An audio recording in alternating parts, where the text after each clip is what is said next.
Hello, Marky Dragon, also known as Marcus Eikenberry in real life, and isn't this an amazing sunset tonight? Look at that. This is my backyard, and these are thunderheads overhead. Now, I don't have any right over me at the moment, so I'm probably okay. But yeah, look at all those amazing thunderheads out there, and we had a big lightning show out here earlier today. I just love this kind of weather. But to the topic. So, I have this from PC Builder, and he says, how do you stay interested in an MMO? Well, here's what he has to say. I've been playing MMOs since UO, pre-Trammel, and have played a lot of titles, Horizons, WoW, EVE, etc., even played Diablo 3 and Path of Exile. I guess my question is, how do you stay interested in an MMO? I would say, it is what you make of it, guildies, friends, but I seem to find the MMOs all of them about the same now. Let's see here. Go dig, insert resource here. To make these materials, to build ships, weapons, armor, houses, to have them blow up or be destroyed so you can start again. The material grind.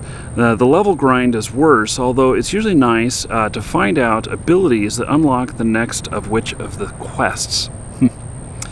The dungeon grind can be pretty bad if you're wiping multiple times at every boss. I think he means wiping out. It all seems to be fairly old now. Even with the great crew of people who regularly play, the MMOs are all starting to feel about the same to me. Am I just jaded because I started out in 1998 with Ultima Online, and I never really got overexcited about IDOC. What is that game? I've heard that acronym before, but I don't know what that game is. I played the hell out of that game, whatever that game is. Dark Age of Camelot? I don't know. And then a few others. Let's see, that tanked when, they all tanked when EA took over.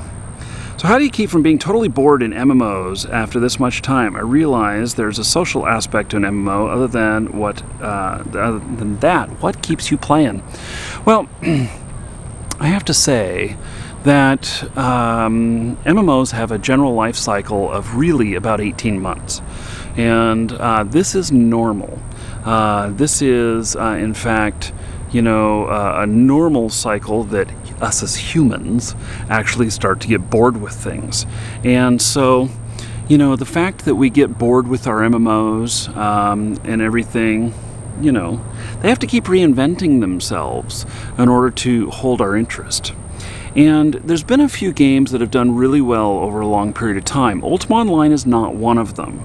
Ultima Online, they did well with some of their updates, but they didn't, over the long term, hold on to that core group. EVE Online has a lot of players that have been in it 10 years now, and they still really like playing it. And they have done a pretty good job of continually reinventing themselves and giving a lot of real depth and everything into the game. And maybe that's what it is, the depth and complexity. EVE Online is one of the most complex MMOs in the world. It's one of the most complex that there are. And maybe that is part of why it has survived so long. This is something that I've been grappling with myself with the Let's Build an MMO campaign and, this game that we're designing. I'm thinking a lot more about how we can, where will it be in 3 years?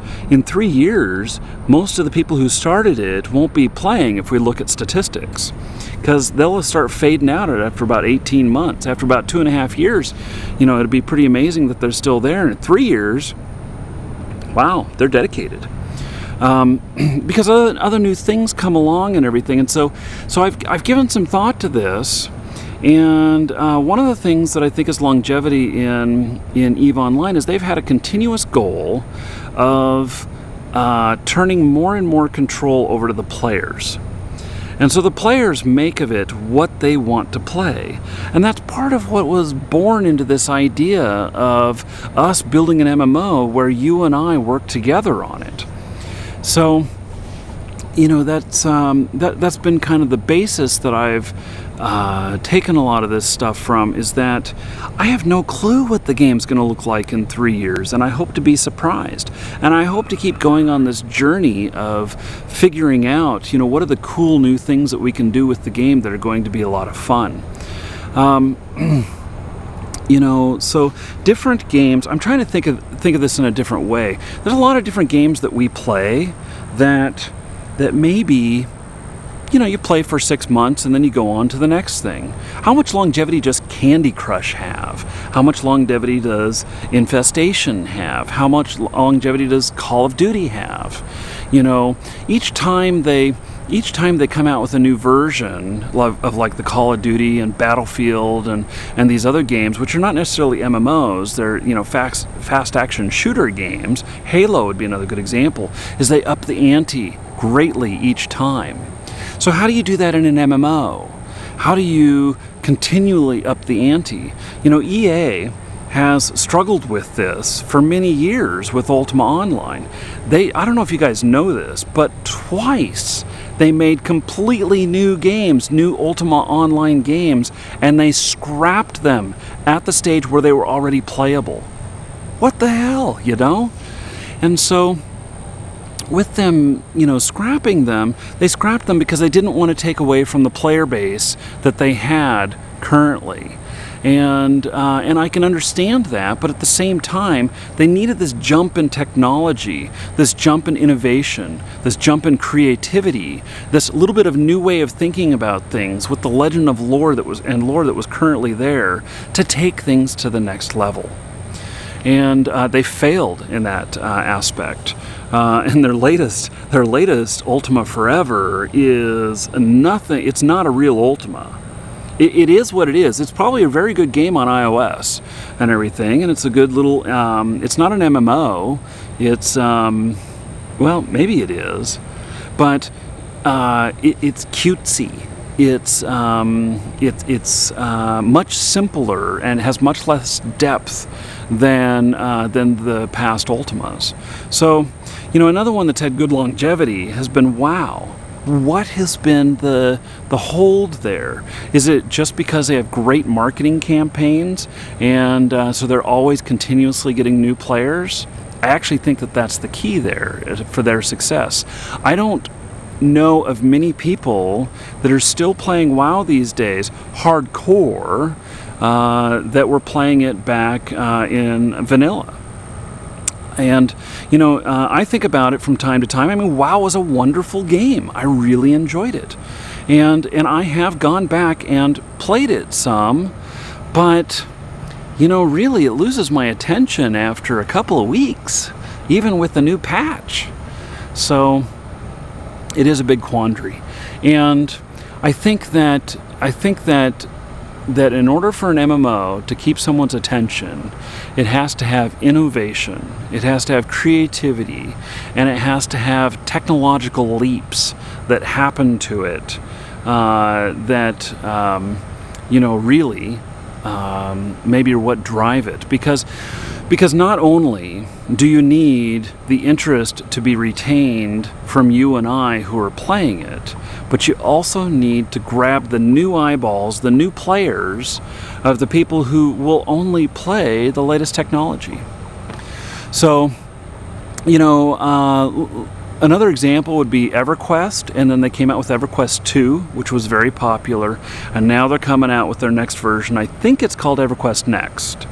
And in that, I've seen some of the demo stuff for it, and they've got a lot of really new things that look very interesting, which somebody's going to beat them to the punch, though. I'm not going to mention any games that I'm currently helping with, but I think that is going to happen. And it wasn't planned that way. It was kind of funny. Some of the stuff that I've seen in EverQuest Next was already in the works before they ever announced anything. We didn't know. So, but maybe it just means that the timing is right. So now, talking about guildmates and friends and everything, you know what? my guildmates and friends from the games that I've played. I have stayed in touch with them, and we've been friends playing different games. It hasn't been the same MMO that's kept our attention. And we've moved on to other games, and some of them fade off, some of them stick with it and everything, but we've always moved on. So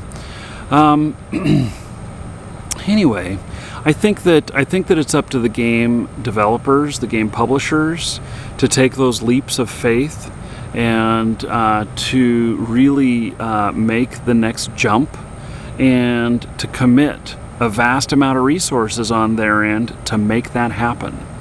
Because without that, there's something new with technology that comes out, some new shinier car that you gotta have.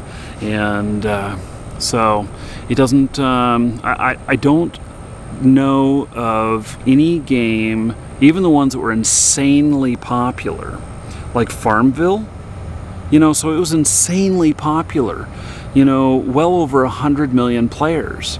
And where does it stand at now? I think that other things have come out with the aspects that made it great, and Farmville hasn't made the leap. So anyway, good provocative question. Thank you for that. And those of you who've made it all the way to the end of the video here and have something that you would like me to consider doing a video on, please send them to me here at YouTube. You can just message me here on YouTube, and I try and read all of them. Not all of them make it to the air, unfortunately. But if you got something good, send it to me and I'll take a look. I'm Marky Dragon. Take care. Oh, and enjoy the sunset.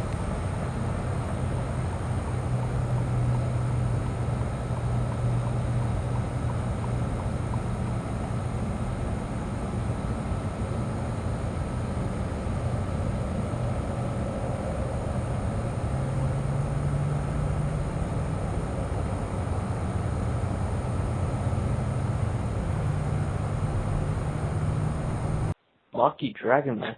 I'm your biggest fan, man. Keep it up, man. Keep it up.